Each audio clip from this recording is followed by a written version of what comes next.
confinement de la zone B, 135 € d'amende et plus si récidive en cas de motif farfelu.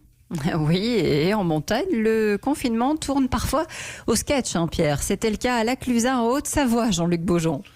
Oui, parce que vous le savez, toutes les stations de ski sont fermées depuis bientôt un mois et pourtant les habitants de La Clusaz qui ont vu sur le haut du domaine ont eu la surprise de voir lundi dernier 4 skieurs dévaler une piste rouge tout chousse dans le meilleur secteur de la station, celui de la Balme, avec en plus un tire-fesse en train de fonctionner. Et pour cause, l'instigateur de la sortie de ski était un employé des remontées mécaniques, en général posté sur ce tire-fesse.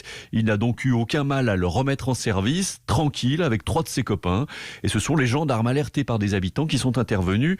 Une initiative très malheureuse et condamnée très fermement par Jean-Christophe Hoff, directeur des remontées mécaniques de La Clusaz.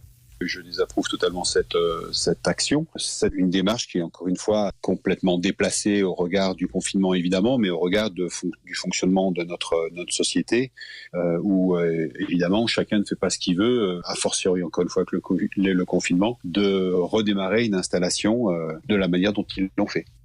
Alors il devrait être sanctionné en plus de l'amende qu'il va recevoir et qui correspond au non-respect du confinement. Autre comportement incivique toujours dans ce département de la Haute-Savoie.